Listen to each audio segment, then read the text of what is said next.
Glory America, bonjour, hi Canada. I am Hugh Hewitt, live inside the Beltway, joined by Senator Tom Cotton of Arkansas. Good morning, Senator. Good morning, Hugh. Good to have you back inside the actual swamp. You know, before all the influence peddling and grifting.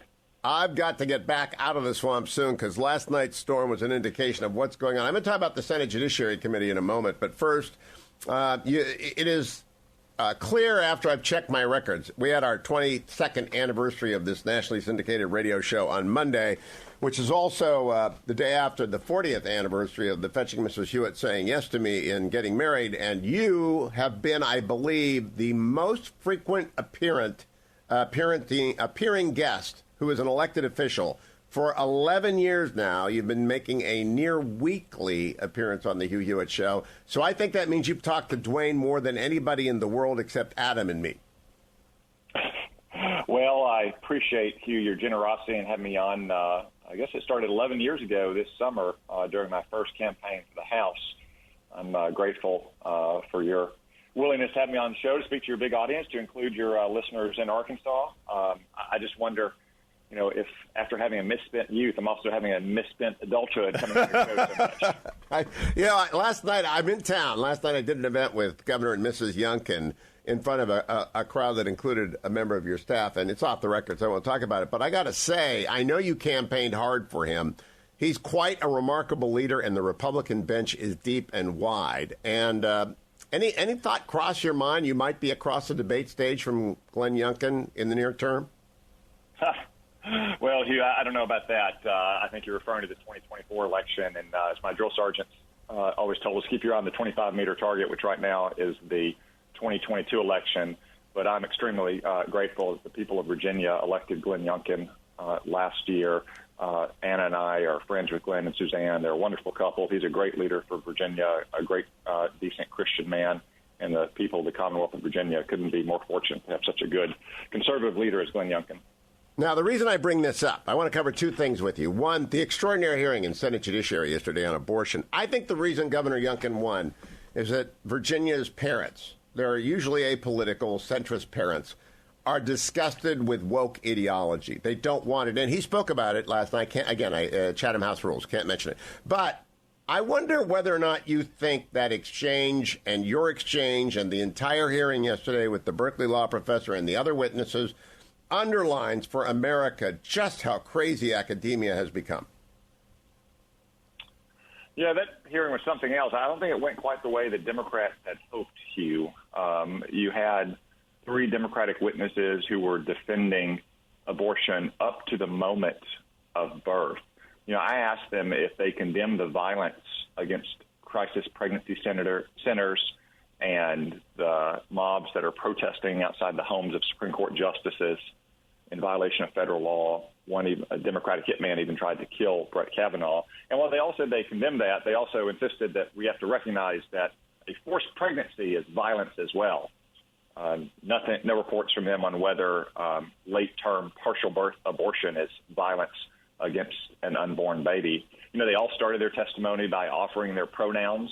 And one in particular retreated from the grounds that we are here to talk not about women's rights, but about persons who are capable of becoming pregnant.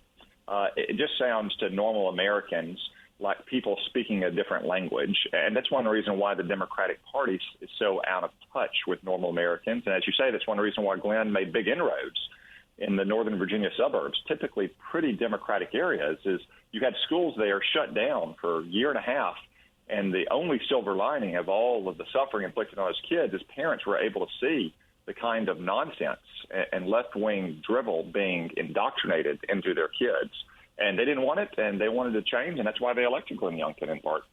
I think we are at peak woke. It now begins to destroy itself because it's on display, and that's my proposition. I'm sticking to it. Do you agree with me that if Democrats refuse to say that women are women and men are men and only women can have babies, that they will suffer at the polls because Americans are not in to the hard left ideology of it's called critical legal studies, and you came out of its birthplace, Harvard Law School, and critical legal studies became critical race theory, became critical birth theory. It's just crazy.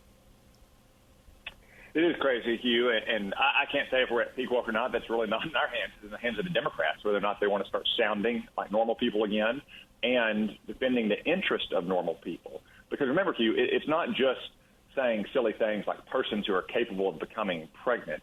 It's also neglecting the priorities of working-class Americans in favor of their abstract academic concerns. Those things are $5 a gallon gas, or grocery costs that are through the roof, moms not being able to get formula for their babies, skyrocketing crime, an open border. That's what most Americans are worried about these days. They're not worried about whether we are disrespecting persons who are capable of becoming pregnant by calling them women. They're not worried about whether or not one or two men who identify as women get to compete against girls. They're worried about whether their girls get a fair shot to compete and succeed in sports and those kind of issues. Just look, Hugh, at the gains we've made in the 2020 election and all the special elections since then. I predict will make this fall among Latino voters. Apparently, the biggest priority among Democrats is whether they get called Latino or Latinx or Latinx or however you pronounce that ridiculous word they came up with, a word which, by the way, virtually no Latino has ever heard or wants to be called. But these are the priorities of the Democrats, not the working-class Americans' priorities. It's the coercion of the vast majority of Americans into an obligatory left speak. Senator, I have a new column in the Washington Post today. It's the third and final column in three that I've written about West Virginia versus EPA. Probably, I know Dobbs matters, the gun case matters, the religious freedom case matters, but West Virginia versus EPA, which is a 6-3 vote in favor of tossing out the clean air regs that Joe Biden is making up like President Obama made them up without authority. And the Supreme Court said, if you want to regulate, you've got to have a writ from Congress. Now, I want big tech regulated. Do you think it is best to invest one of the existing agencies with that authority or to stand up a new agency with a very precise definition of what they should do? Well, first, I want to say I agree that West Virginia, the EPA, is a huge case for the American people and for the cause of their self-government. These unelected bureaucrats, little Wilsonian scolds like Tony Fauci, think that they can find dusty corners of laws that go back 50 or 75 years that give them authority to regulate vast swaths of our economy and our private lives. It's absurd. In West Virginia, the EPA was claiming the ability under a 50-year-old law to regulate the entire power generation industry in America, as opposed to this or that power plant which may have issues with its emissions. Obviously, Congress didn't intend that when they passed the Clean Air Act. But, Hugh, it's just like the powers that Tony Fauci and the CDC claim that they were trying to impose an eviction moratorium nationwide last summer. The Supreme Court simply said if these bureaucrats want to exercise such sweeping powers, they have to have the clear authorization of Congress to do so. Now, on the question about big tech, I, for one, don't think it's a good idea to empower these bureaucrats with more discretion. That's one reason why I have not sponsored some of the bills that would do so, because I don't want Joe Biden's left-wing, politically correct bureaucrats making those decisions. I think what will result is even more censorship of conservative voices. What Congress could do is adopt some very clear, bright-line laws, like I propose to do. For instance, once these tech companies get to a certain size, they simply can no longer grow by acquisition. It would simply block mergers and acquisitions. There's no discretion there. It's a very simple test. I think that would be a better approach than empowering people like Lena Khan at the Federal Trade Commission to impose their far-left ideology under the pretext of economic regulation. Now, Senator, let me follow up on that. I do not believe any existing agency has the authority to do anything significant with big tech, maybe other than the Department of Justice Antitrust Division. However, I am concerned about the national security implications of the technologies being developed in Silicon Valley and like-minded companies and like-mission companies across the United States being sold to our enemies. Maybe you empower the Department of Defense to control that. I know there are some agencies that do technology transfer at Treasury, et cetera, but we got 1 minute. What do we do about the privacy of Americans and the security of Americans when it comes to big tech?